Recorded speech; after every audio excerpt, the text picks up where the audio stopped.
En múltiples ocasiones me he referido a la Iglesia como sacramento de salvación y a cuán necesaria es como sacramento de salvación. Entonces, algunos hermanos, hermanas, lectores de Así Prensa, me han pedido que aclare un poquito cuál es este concepto de la Iglesia como sacramento de salvación. Miren, es relativamente sencillo y se basa en lo que hizo Jesucristo. Muchos hoy día tratan de plantear o presentar a la Iglesia como una institución humana que no tiene que ver o tiene muy poco que ver con Jesucristo. Que Jesucristo dejó un mensaje, que Jesucristo dejó unas indicaciones, como Mahoma, digamos, recibió las supuestas revelaciones para escribir el Corán, y que eso más o menos está contenido en las Escrituras y punto, ¿no? Y que cada uno hace su seguimiento de Jesucristo como quiere, como se le viene en gana, solo, de acuerdo a cómo le provoque. Eso es falso. Y no porque lo digo yo, basta que ustedes miren los evangelios. Y cuando miran los evangelios se van a dar cuenta que Jesucristo establece desde el principio de su predicación una comunidad. Lean el inicio del llamado de los apóstoles en Juan 2. O sea, en el Evangelio de San Juan, que lo relata uno de los mismos evangelistas. Todo el proceso del llamado, cómo va llamando a uno, a otro, y va constituyendo una comunidad. Una comunidad que lo acompaña, una comunidad que cumple funciones. Por ejemplo, muy pocos cristianos se ponen a pensar, si Jesucristo en el Sermón del Monte tenía tanta gente como en la multiplicación de panes y peces, y se supone que hubo más, pero los panes y peces nos dicen 5.000 sin contar mujeres y niños. Supongamos, cálculo bajo, que eran 10.000 personas.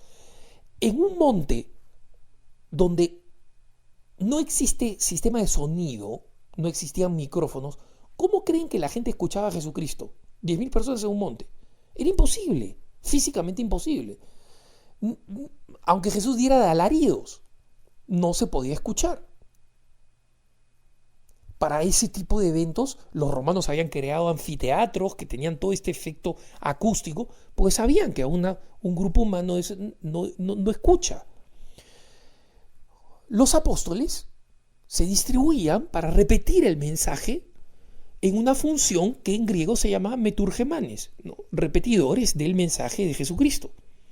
Entonces, la comunidad inicial de Jesucristo no era una comunidad de hippies que, bueno, cuando querían comer comían, cuando querían tomar vino tomaban. No, era una comunidad que acompañaba a Jesús, donde Jesús les enseñaba, los educaba, les enseñaba a no pelearse, a respetar la jerarquía. Estableció a Pedro como cabeza, repartió funciones.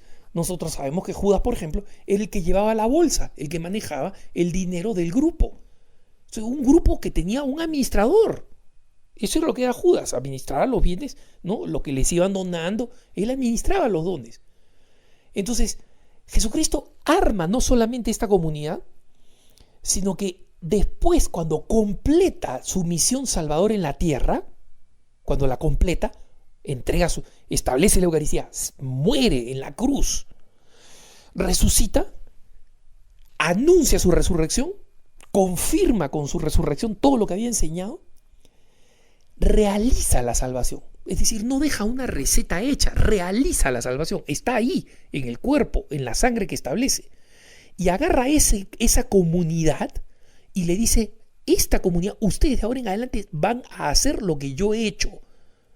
Porque la otra forma es que yo vaya viajando como viajaba Juan Pablo II. Pero Juan Pablo II llevaba el mensaje de Jesucristo a todos los distintos puntos del mundo. Una salvación ya realizada. Imagínense si en cambio la gente tenía que recibir la salvación de Jesucristo. Tendría que ser personal. ¿Y qué modo más ineficiente con los billones de seres humanos que hay ahora? Jesucristo tendría que estar recorriendo el Himalaya, bajando los Andes, cruzando los océanos. ¿Cómo hace para que esta salvación sea eficaz? Se la delega a esta comunidad que él ha formado. Y por eso nosotros en los Hechos de los Apóstoles vemos inmediatamente que la comunidad ya tenía obispos, que San Pablo ya nos habla, los obispos hagan tal cosa, los presbíteros tal cosa, los diáconos tal cosa, en las cartas llamadas católicas, no sé, o sea, Timoteo, Tito, Filemón. Ya estaba la iglesia extremadamente organizada, muy rápido. ¿Por qué? porque ya tenían esta categoría de organización de Jesucristo mismo. Entonces, la salvación es transmitida por esta comunidad. Ahora, ¿cuál es el nombre que en arameo, la lengua de Jesucristo y la lengua de los apóstoles, recibía una comunidad orante?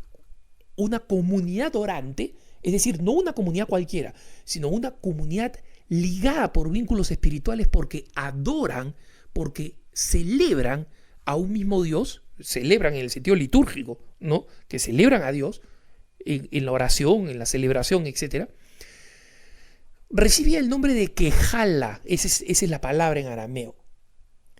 Quejala, cuando es escrita en el Evangelio, que se escribe, como saben, en griego, la palabra es traducida en la palabra griega eclesia.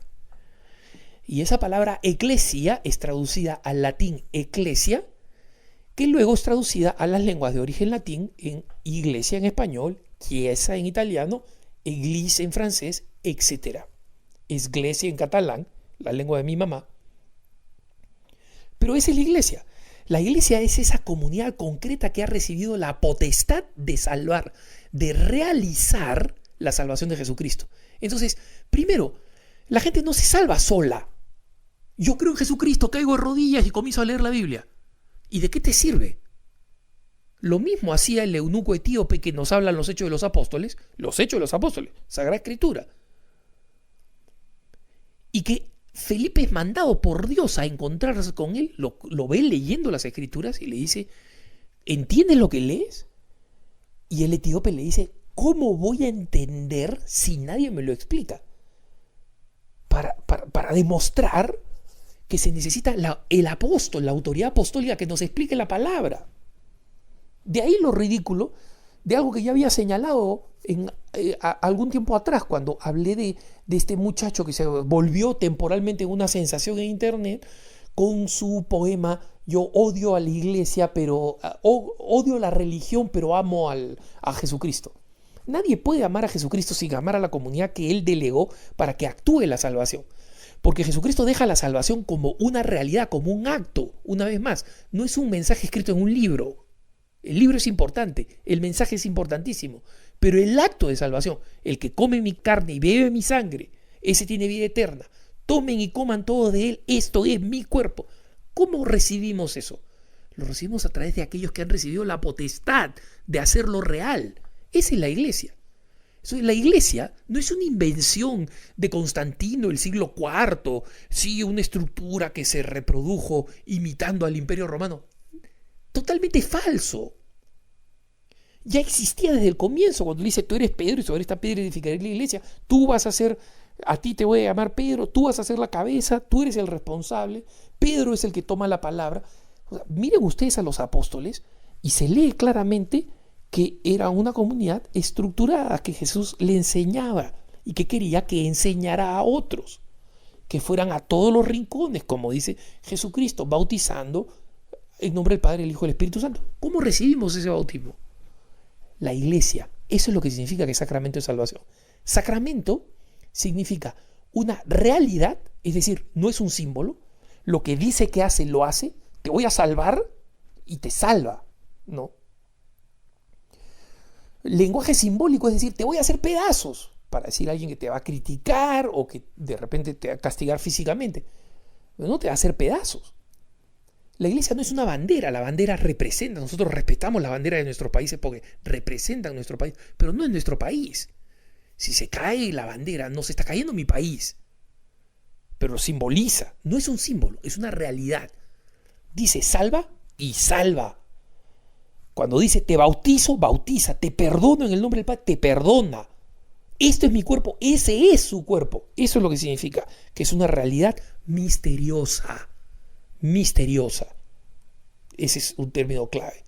Es una realidad misteriosa de salvación. Es decir, a través de ella se realiza la salvación. Entonces, cuando Jesús escoge una comunidad de 12, de los cuales uno era un traidor, nos está diciendo desde el principio que esta comunidad no va a ser perfecta, que va a tener defectos porque los tuvo cuando Él estaba vivo.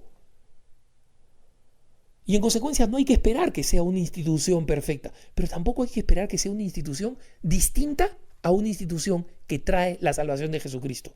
La iglesia no está para ser una institución social que le da de comer a los pobres, que reparte bienes, que enseña, etcétera, etcétera. Todas esas cosas forman parte de la misión esencial de la iglesia. Sobre esos actos de caridad, sobre esas obras de misericordia, vamos a ser juzgados. Pero fundamentalmente la iglesia está para anunciar a Jesucristo. Y por eso es que quienes en el mundo critican a la iglesia, cada vez que la iglesia habla sobre moral sexual, sobre así no debemos vivir los hombres, así no quiere Jesucristo que vivamos, y la critican, cállate, obispos retrógrados, etcétera, sí quieren que los obispos organicen a la iglesia, ¿no? Y que, ok, esto le lavan los pies a los que los tienen cochinos, todos los trabajos que nadie quiere hacer, cambiar los pañales a los niñitos abandonados, limpiar a los ancianos abandonados por sus familiares, todo eso, ahí sí quieren a la iglesia. Pero esa no es la función central de la iglesia. La iglesia hace eso como una cuestión fundamental de su vida de caridad. Pero no serviría de nada si no explica por qué lo hace. Lo hace por Jesucristo, porque Jesucristo nos llamó a una forma de vida nueva. Y en consecuencia, nunca un obispo es más fiel a la misión de Jesucristo que cuando anuncia la verdad. Y hay de él cuando deje de anunciarla, y no es una advertencia que hago yo. Que tengas un buen día.